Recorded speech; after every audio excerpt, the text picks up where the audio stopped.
Welcome to the Cabin Culture Podcast, where we spend a little more time diving deeper into all the fun parts of cabin culture. I like to think of this as both the material and imagined expressions of how cabin lovers, dwellers, builders, and designers wish to live a more simple and authentic life. Today, we're talking to Kara from the legendary Alpaca Treehouse in Atlanta, Georgia, a property so unique that it might literally be the only one of its kind in the world. What started with gateway livestock chickens and a treehouse built for wine nights with friends has evolved into something that defies categorization, a bamboo jungle sanctuary in the middle of the city, complete with rescued llamas, alpacas, and guanacos, where sick and dying children find comfort and grieving parents practice yoga.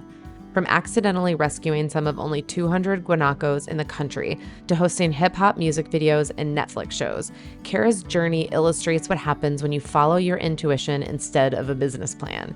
Within 3 weeks of launching, she was featured on Treehouse Masters.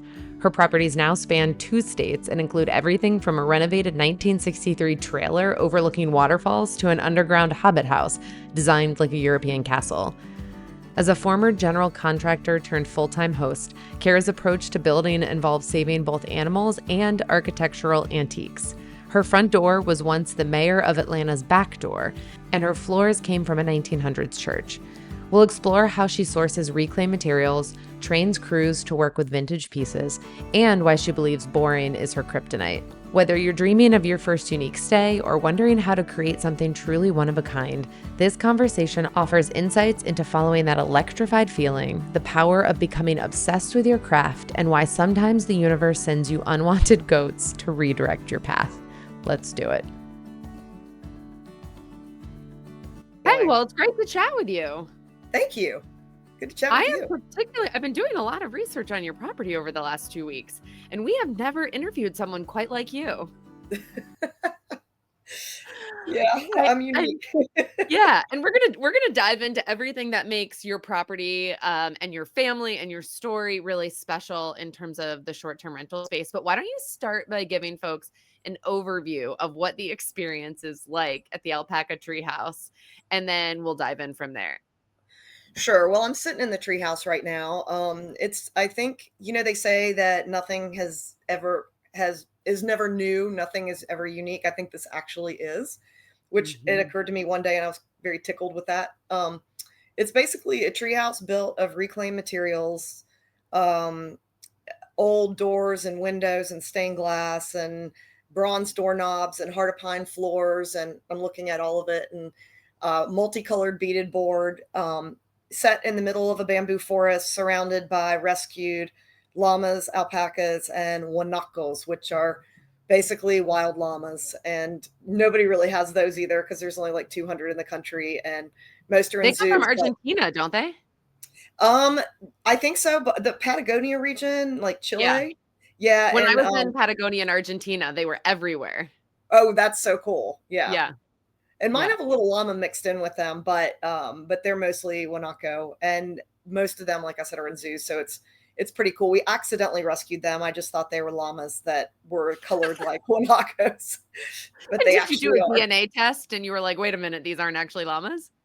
No, there's a Facebook page for everything, and I was on my llama Facebook page, and I just said, hey, you guys, check out these beautiful llamas that look so much like a guanaco. And I started getting private messages. Everybody's trying to buy them and, name your price. There's only a couple hundred in the country. And they're just so rare and most are in zoos. And, I just was like, I'm not selling them. They're traumatized. They're going to stay here and decompress. And then I fell in love with them and they, and earned their trust. Yeah. Yeah. Okay. You described chicken as a gateway livestock for you. So before we dive into everything you have going on now, can you take us back to maybe where it started, which it sounds like was chickens? Yeah, I mean, I was a general contractor, so that played obviously a big part too. Like for me, if I'm not painting or writing, then I have to be building something wacky. And so that was part of it. Chickens also, I just lost my mind when somebody put a chicken in my hands, and I was just, I guess, amazed that you could have pet chickens and they ran around your yard.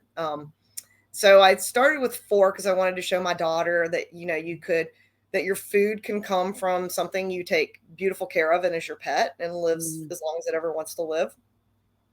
So we were going to have 4, and then I became the crazy chicken lady, and I didn't want to be that though. And, I ended up rescuing chickens because then I didn't want to like just collect chickens for the point of it. I wanted to have Yeah. like a purpose. Yeah. So I thought, well, a lot of people don't know how to care for chickens. So we'll go and we'll rescue. And we did. There were like weasel attacks and raccoon attacks, and we'd get, the chickens that were left. So anyway, that's how it started. And then, just wanted more. And that's why I call them the gateway livestock. And it's going to get goats. That's a hilarious story because I was doing this deep dive into researching goats when this goat named Satan showed up in my front yard. Did you name Satan, or did he come with that name? He came with that name. He was named by a Mennonite minister, and he had a dog tag that said Satan. And it was epic. I was supposed to be at my partner's birthday party. I swore I wouldn't be late, and I'm a time optimist, so I'm always like 15 minutes delayed. And so I was like, I promise I won't be late. And then these giant goats showed up in my yard, and it was like 5,000 degrees out, and I had to take them home. And they're too big to put in a car.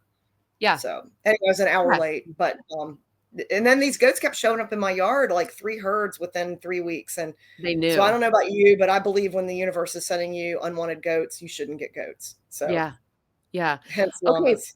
Okay. Did you have what came first, I guess, is my question here, not the chicken or the egg, but the chicken or the land? Like, did you have the land to get chickens, or did you end up rescuing more chickens and you were like, we're going to need more land, and then you had enough land that when the goat showed up, you could be like, okay, we'll take goats too? Like, where did it start in terms of the vision, or was it reactive?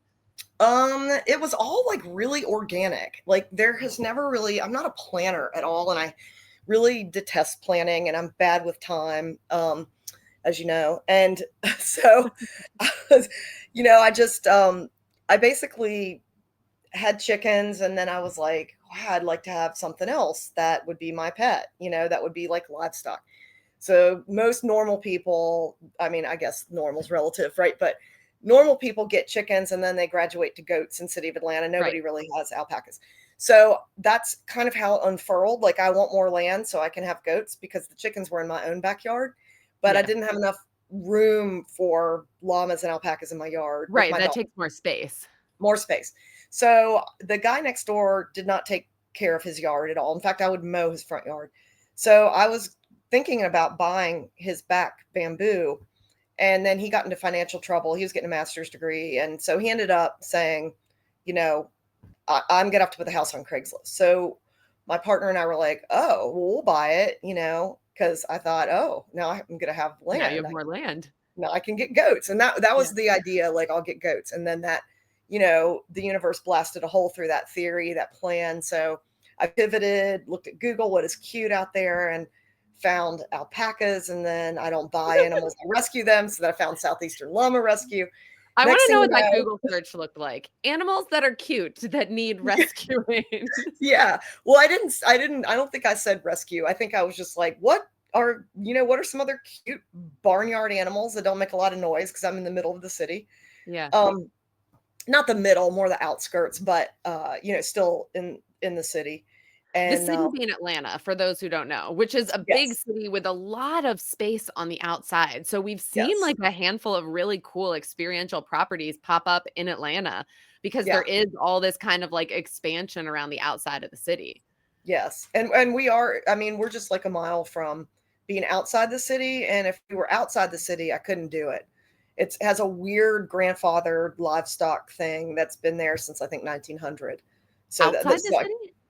Yeah, if I was outside the city, I couldn't do it. I would need I think it was like 3 acres. I do have actually over 3 acres, but it's over 3 different properties. But yeah, if you're outside the city, you have to have more space to actually have livestock. But the city of Atlanta has very counterintuitive. Right? That's what I said. Less. Yeah, it doesn't really make any sense, but that's what it is. So okay, so it was the land expansion was very lucky that your neighbor was selling off land, so you didn't actually have to move properties in order to do that. You could just kind of organically expand as you started growing your herd of animals. Yes. Okay. And so the alpacas came first, and then it was like a couple of years later, that I thought to build the treehouse. And what Um, instigated the building of the treehouse? Because what I loved in your pre-interview form was you described it as you built it as a place to sip vino with your friends, like Cheryl she said. And then later someone pointed out that vet bills, feed bills, and more rescues could happen if the treehouse went on Airbnb. That is the yes. most unique motivation I've ever heard for Airbnb a space. Well, I mean, it wasn't supposed to be a thing. It was just supposed to be my Cheryl She Shed where my Yeah. friends and I would hang out and drink wine and feel like we were in Bali, because Yeah. that's what it feels like. That's what it looks like looking at you when you described it as the treehouse looms as if sprouted in the jungle. I was like, interesting in Atlanta, but looking at you now, it truly looks like you're in the jungle. Yeah, and it feels like there are all these birds back here. There are coyotes, deer, like all the things except for maybe pumas and bears, luckily. But we've got all this wildlife, and we have the property on the other side now as well. So that's more bamboo. Um, and yeah, it's literally a wildlife habitat back here, and I love that. And it's quiet, like it's in the city, but nobody can believe it. But then you can walk to restaurants. Right. It's the Uh, best of both worlds. I truly feel it like is. sometimes you want these escapes that feel like you're excluded, and then we go to visit excluded places, and we love it for, like, a couple hours, and then you're like, "Oh, I don't wanna cook. Where do I go get" oh, wait, there's no delivery because 'cause we're like, Yes, it's right. right? No Uber. Yeah, my Alabama Exactly. property is that exactly. It's like, Exactly. So being able to find these pockets of escape within a place where you still have access is actually kind of ideal. yeah, it really is because I mean, people, they'll come and they'll go to like, I don't know, Billie Eilish concert, and then, they're only a few miles away from the treehouse in the middle of what looks like Bali. Right. So you're right. It's the best of both worlds. I mean, they're like, what do you have grocery stores nearby? I'm like, well, I have four, like, Yeah. pretty much equidistant within like a mile to 2 miles. So, But people it's asking that super question handy. means they look at the listing and they're like, "Oh, this looks really nice and kind of like out of the way." So I need to ask if there's a grocery store. Yeah, I think most people cannot believe that, we are in the city. And they're like, we were thinking we were driving further out. And then here you are, like you're in this neighborhood. And I'm like, Yeah. yeah, we are. Mm. So one of So, the things that stands out about your place is I feel like a lot of these like really nice tree houses, A-frames started out as what we called unique stays, right? Because at the time there weren't a lot like that. Now I would say like 5 to 7 years after that kind of started, we're seeing more and more of them that are built yeah, from the same plans or use the same designs and are starting to look less unique, which isn't okay, necessarily a bad thing because they're spread out across the country. Your right. place, though, when I look at your listings, it's like, oh, I've never seen anything like this. Like truly in the world of unique stays. And I mean that not just because you have alpacas, which is obviously something I've never seen before, but also Right. the way in which you've designed them. But it Well, that's a sounds big to me compliment. Thank you. yeah, it sounds to me like that was kind of an accident. Were you dream because you've grown and you have more spaces, but it seems like it kind of accidentally grew. Can you talk me through like what vision you like when did you start forming a vision around this? You mean what came after the treehouse? Yeah, like when did you know you were starting to create something really special? Well, the treehouse was like, I have like gut feelings, intuition about things. And I felt like the treehouse would blow up. I really did. Like I wasn't that surprised. Like I was surprised, but I wasn't surprised. Mhm. I was surprised we were doing weddings. I was surprised that we were doing top 10 Netflix shows. Right? I thought we'd do Treehouse Masters, which happened almost immediately. I did not know we would become like the hip hop treehouse and do like a million different hip hop and rap videos. And I would give Billie Really? Eilish a private door. Yeah. Okay, Like we that do was so not on your many website. music I want to videos. ask about all of these things. Okay. Yeah. So it like my life became very interesting very quickly. When you say You know, very quickly, what how quickly? Was this a month after you launched? Was this 6 months? yeah. What is quick? It was like 3 weeks after we launched, all of a sudden and it was so funny because we were still doing stuff in the treehouse, and one of my carpenters is like, "Have you watched Treehouse Masters?" I was like, "No, I didn't even know I don't watch much TV. I don't have time." And so, I was a general contractor, so I was running all over the city doing kitchens and bathrooms. I did historic restoration, and I was like one of the go-to pros for this old house. I was a writer, so I was also freelance writing and anyway, a lot of stuff, rescuing animals. And so anyway, one of my carpenters told me about Treehouse Masters, And I started watching it and I came out, I was like, y'all, they're going to call us. We're going to be on that show. Like we have this is probably one of the coolest ones. And it wasn't like maybe 2 days later I got the call, or maybe How it was did an they find email. out? They Because I wanted to think a send lot of him from people, Washington. And it was how just like crazy. how did they find out about it? I think a lot of people listening are probably like, okay, how do we get our places featured here? I think step one, to be totally honest, is create something truly unique. And you just kind of nailed that. Maybe that's the only step. I don't know. Do you have any other advice for folks? No, I mean, I used to work in PR. I used to write for a PR firm and I worked for the motion picture studios and Hard Rock Cafe. So I was good at writing press releases and things like that, but I never did any of that. I was too busy really trying to figure out, I felt like a giant imposter because I had never run an Airbnb before and wanted to be the best because there's no point in doing anything unless you're the best, in my opinion. And so, Love that attitude. yeah, well, I mean, why, anyway, I've always felt like that. But, so yeah, so it was like, I'm trying to figure out how to be the best at this, like offer the guests the best, snacks and wine and coffee and like, how can we make this so that they're in a way glamping, but it's really comfortable. So Yeah. anyway, it just came to us, like everything came our way, all the music videos, everything was like found on, the short-term rental platforms. And that's how Treehouse Masters found us. I guess they've got people out there scouring. And it just everything organically unfolded. And I think as we did more and more shows and weddings and people stayed and did Instagram and all of that, people were like, where is that? And they wanted to come stay. And it's experiential, it's Yeah. like, I mean, it's my life. So for me, I'm just like, this is cool, but this is my life. Right. But Right. it did feel, the moment I first walked back here, though, I remember that day very clearly. I felt electrified. And I mean, literally, like, kind of on fire. Like there was something special in the bamboo, and there was like a clearing where the treehouse sits now. And I had a treehouse as a little girl, so I thought that would be a really cool place for a treehouse because Yeah. I think once you have a treehouse in your blood, it stays. It's Yeah. just it's a great infection, Yeah. and Yeah. it's What is infectious. it?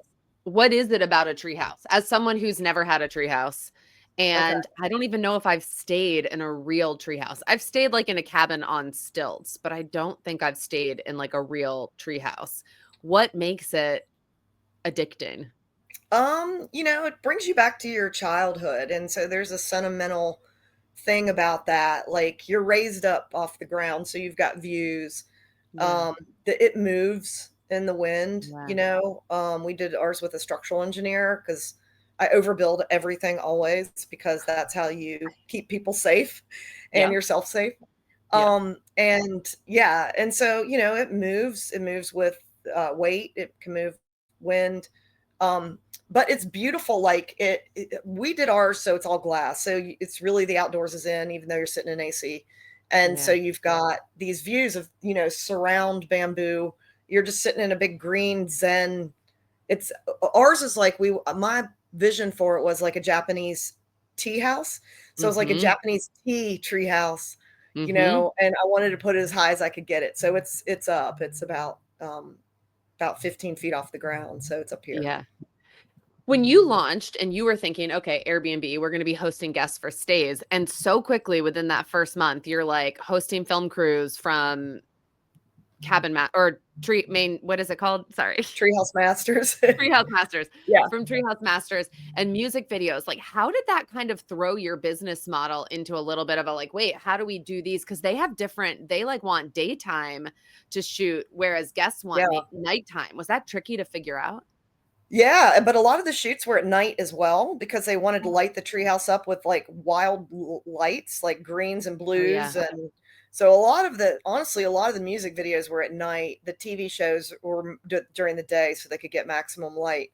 And then then weddings. We were like, what? I mean, I remember crying at Right. the first wedding because I was so moved that somebody would have like their most important magical day in front of our treehouse. Like, Right. Like, that was there's so many times when I'm overwhelmed with stuff that happens here. Like the llamas are empaths, and we do free classes for dying children because one Oh, of our llama yoga instructors is a palliative care pediatric nurse. uh-huh. And so that has been like both gut wrenching and heartwarming because one of our llamas who was abused cozies up and knows which child is really sick. And then we do yoga classes to the grieving parents so they can like move the grief through their body with the Mhm, yoga.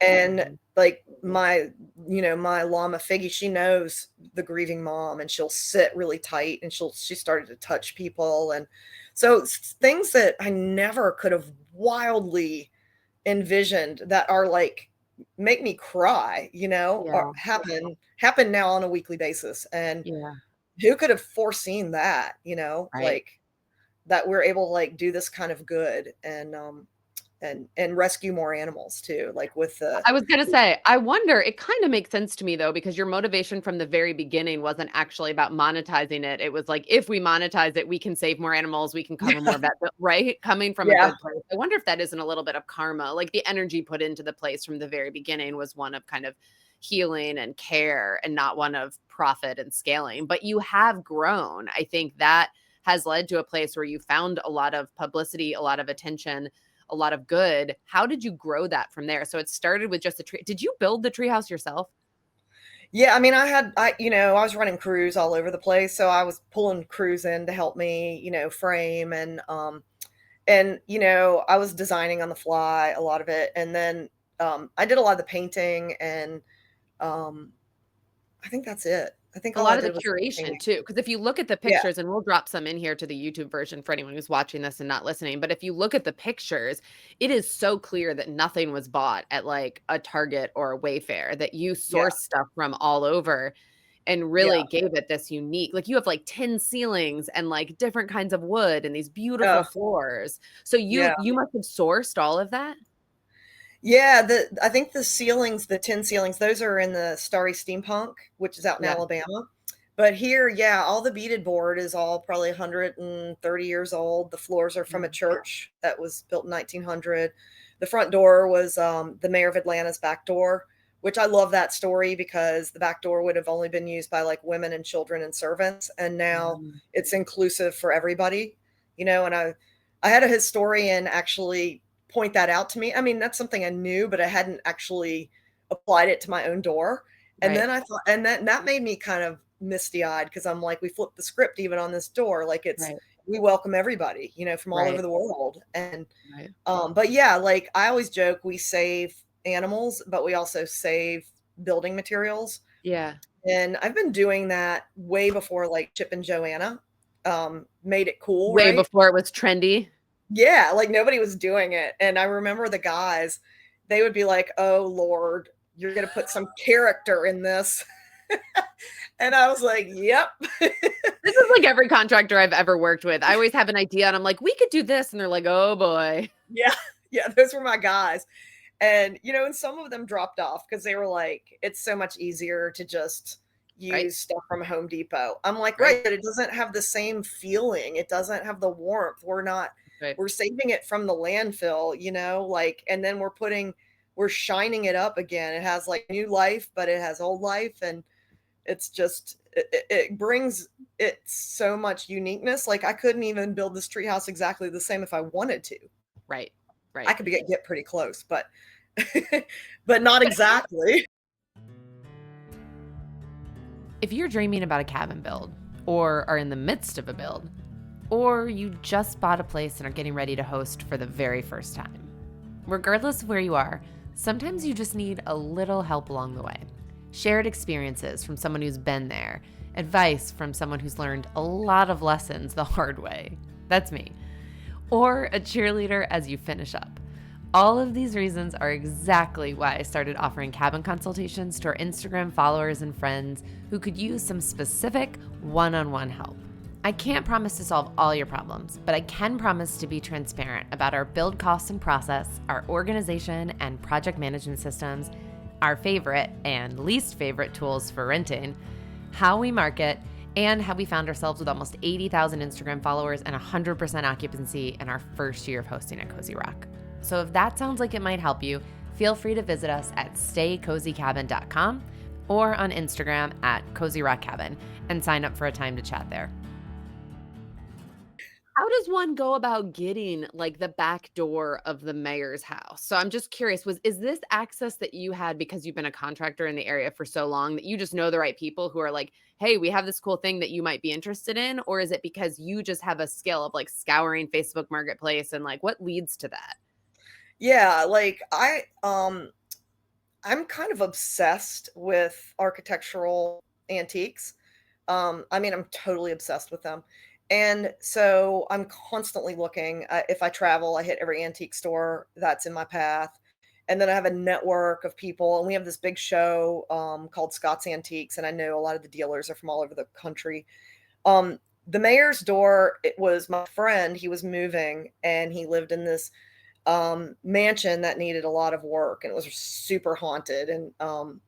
he he was like, "Hey, Kara, I've got a couple doors I'm gonna sell that are in my basement that were off the house originally, but I did some work and they don't go back. Do you want to buy them?" And they were, fire sale prices.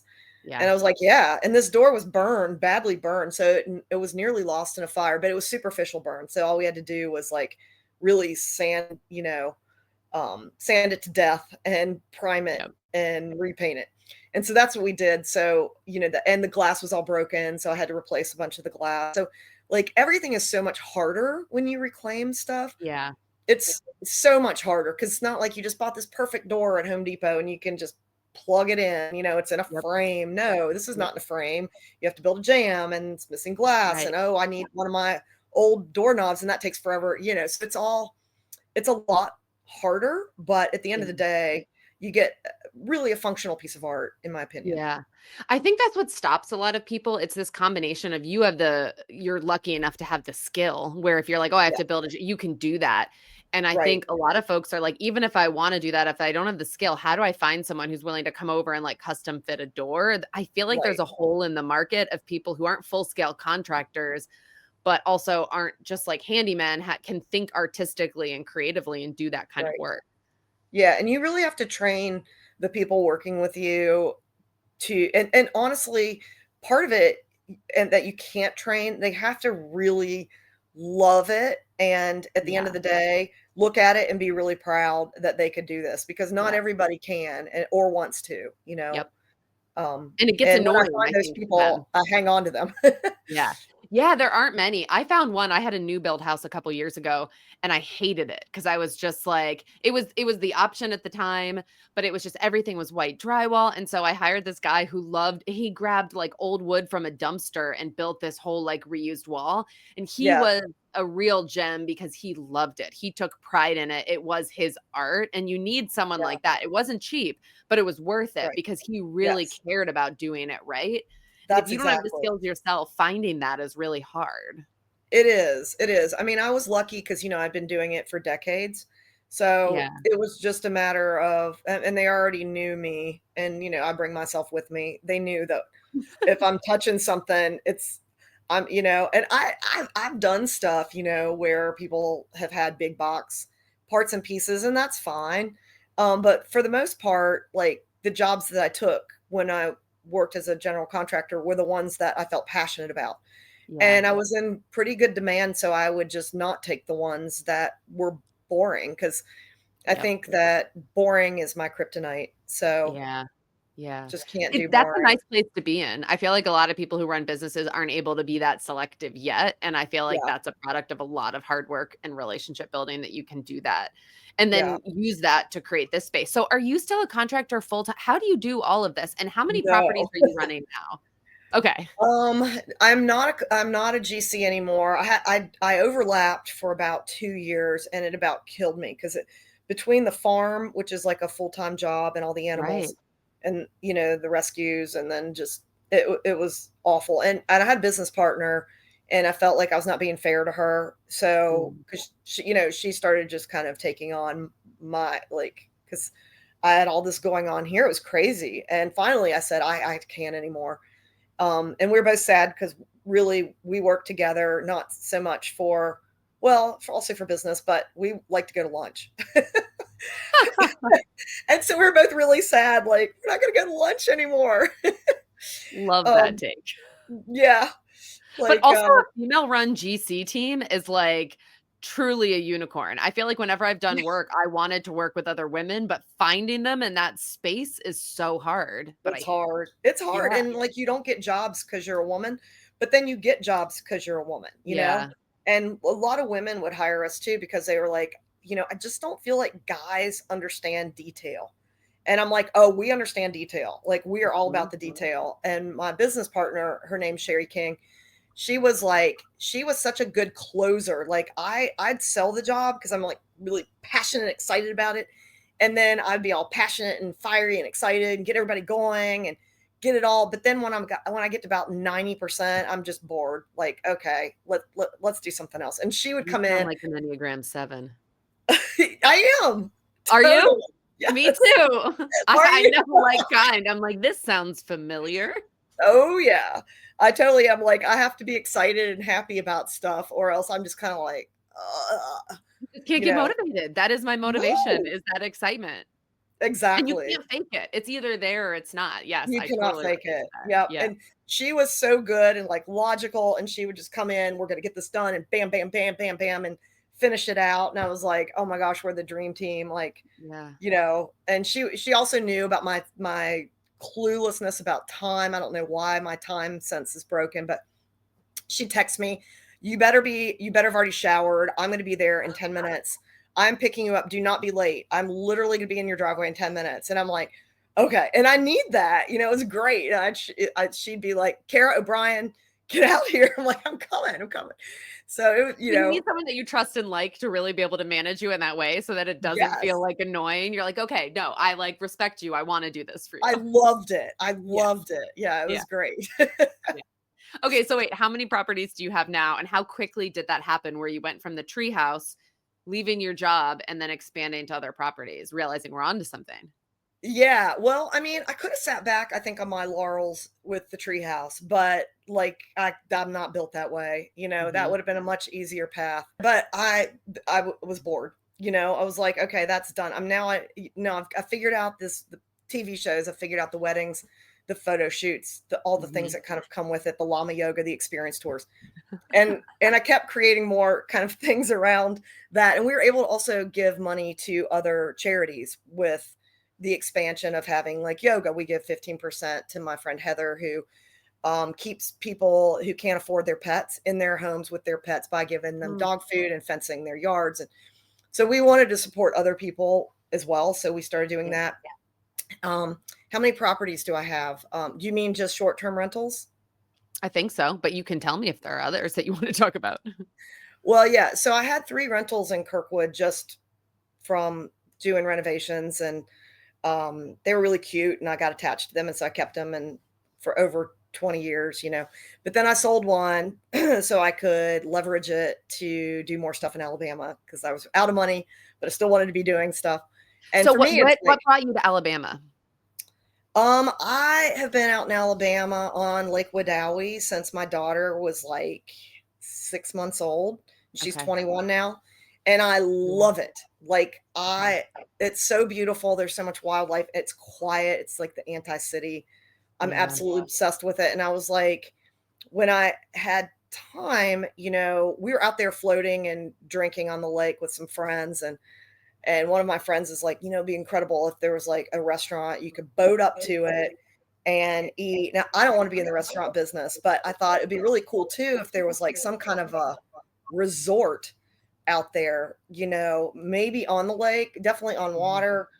I wonder how much that would cost. And I'm like, much to my partner's chagrin, not a window shopper. I'm like, I get this idea, I go and I do it, and I do it really fast, and everybody's heads Mhm. are like, "What are you doing?"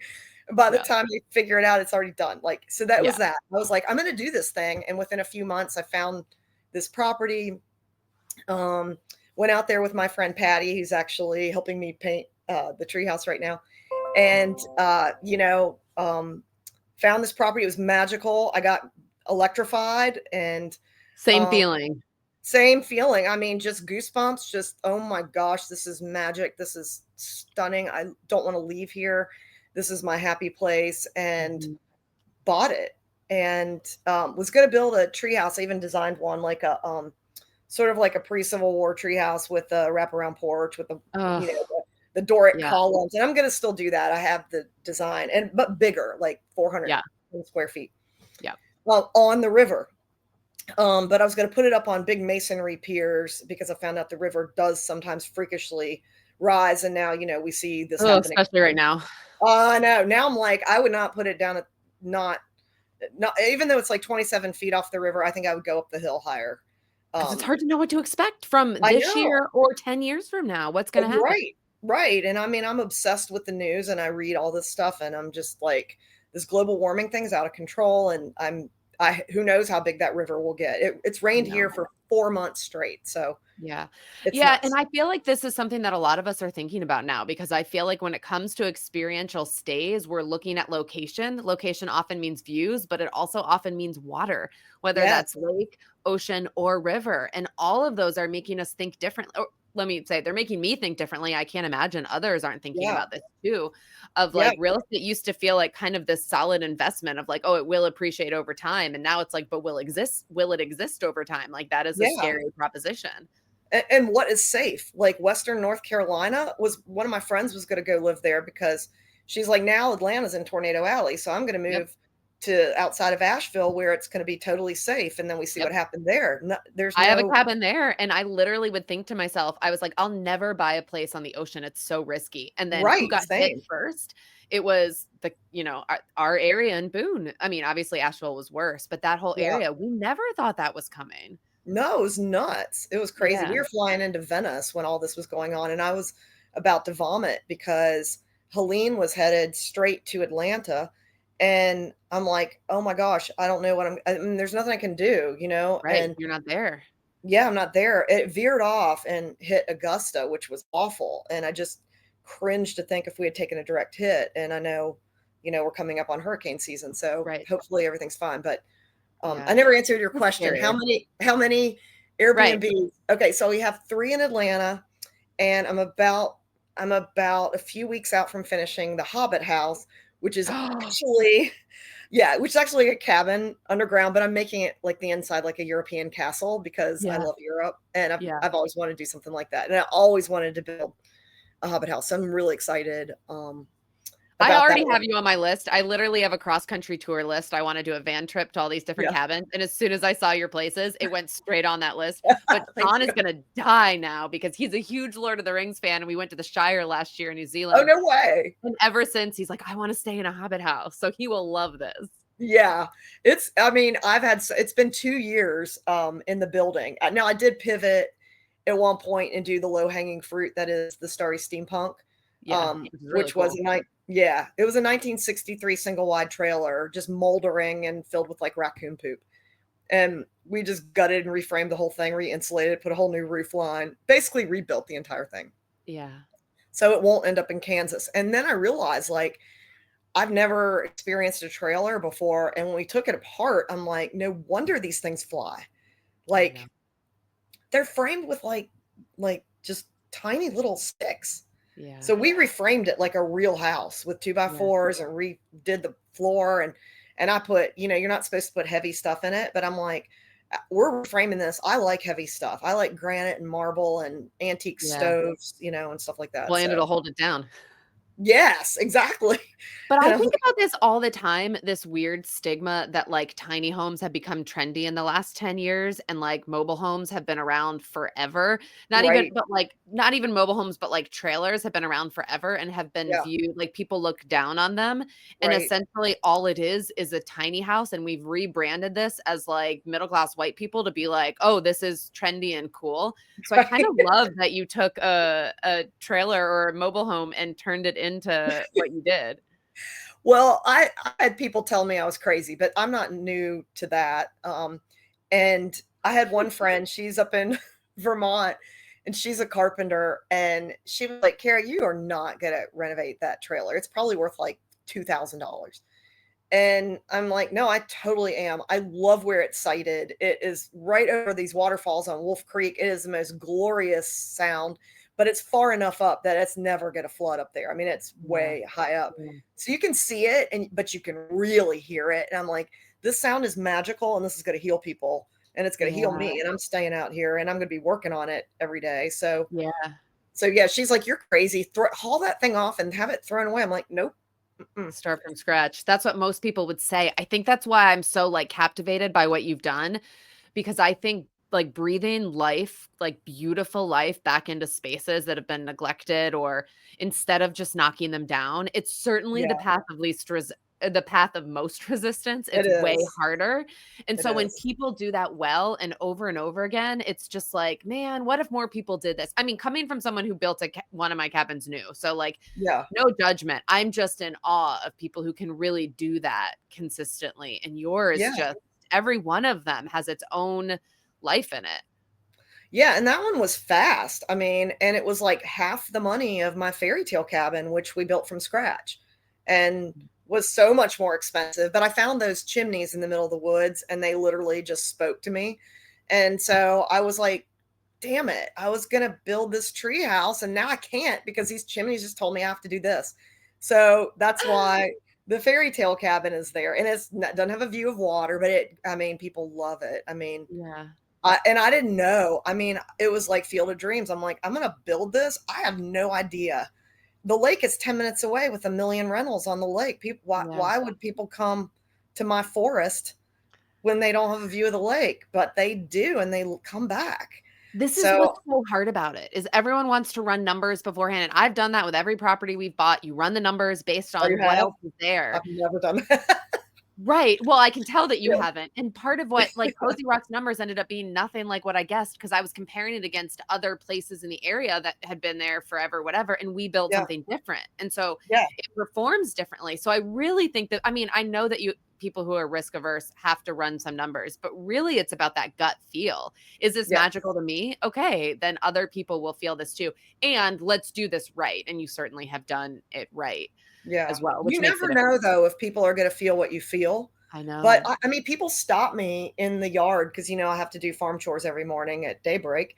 And so I'm out here, liberating chickens, feeding them, making sure everybody's okay, feeding llamas. And they'll stop me and they'll say, hey, I'm a Reiki master. Do you know there's a river of energy running underneath the treehouse? And I'm like, no, but everybody tells me that. And so it must be Really? true. And they're like, you don't feel it? I'm like, no, but I did originally, I think.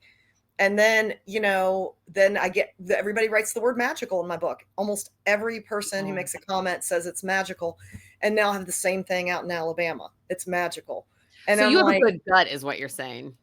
I think, yes, I think I have some sort of crazy intuition that can, I can feel the magic, and Yeah. then I can bring my own like desires to what I think would be really lovely and what I like, right? I build for me, really, and then I just Yeah. hope other people like it. Yeah. Yeah. Well, I've often said that's my number one piece of build advice is just build something that you love and brings you joy. Because at the end of the day, you'll still have it for yourself. But if you have that feeling and you're just building what you would want, then other people are going to want that too. Yeah, it seems to be the case. Yeah, for Yeah. sure. At least for me. So I've been very lucky, and I'm super grateful that Yeah. other I people cannot see believe the we magic. only have 4 minutes left. So I'm going to ask one Okay, last question, which is sure. your place is so unique and hard to replicate. But if you had advice for folks, I think a lot of people listen to the podcast, some of whom own cabins, some of whom are in the process of building, and some who are just in the dreaming stage. So if you were to offer any advice or insight to those who are in the dreaming stage and haven't yet figured out exactly what's next for them, what advice would you give them? I think, like, when I started being a general contractor, I had a master's degree in English and was going to go on and be a college professor. So I didn't have a clue. So what I did was I immersed myself. And I think that everything that I tackle, I become obsessed. And you have to be like, do your research, get all the magazines, look at all the Instagrams, buy books, read, talk to people who are doing it, stay in places that you admire and that are successful. If you can talk to those owners, you know, immerse yourself and educate yourself and like see what resonates. Like for me, you know, when I became a general contractor, I grew up in a very old house. It was built in 1740. So I had been Wow. immersed in it my whole life. Yeah. And I was very drawn to it. My mother forced us to appreciate it. My brother went the opposite way and, you know, likes new stuff, which is funny. But you know, I think learn what you love and learn what you admire other people are doing, and like buy all the books and the magazines, and once you form an idea of what you want to do and what you like, then I think it's a lot easier to figure out where to buy the land to, Yeah. you know, what would kind of mesh with your vision. Ultimately, that would be my advice, because that's what I've done with absolutely everything that I've undertaken, is just become obsessed with it and done that deep dive. And you know, people always made fun of me because when I wrote for the PR firm, I had to write about terracotta for this press release. It was like something, it was coming to the High Museum or something. And I remember becoming completely obsessed with terracotta. And all I talked about was terracotta for like a month. And my friends were just like, if you say anything else about terracotta, you know, and then I learned everything I could about terracotta, and I moved on to a folk artist that I had to research for my job. So like that, you know, just become it before you do it. Yeah, I love that. Kara, thank you so much for joining me. Of course. Thank you for having me. Thanks so much for joining us, and if you liked what you heard, feel free to leave us a 5-star rating on Spotify or share some of your favorite parts over on Apple Podcast.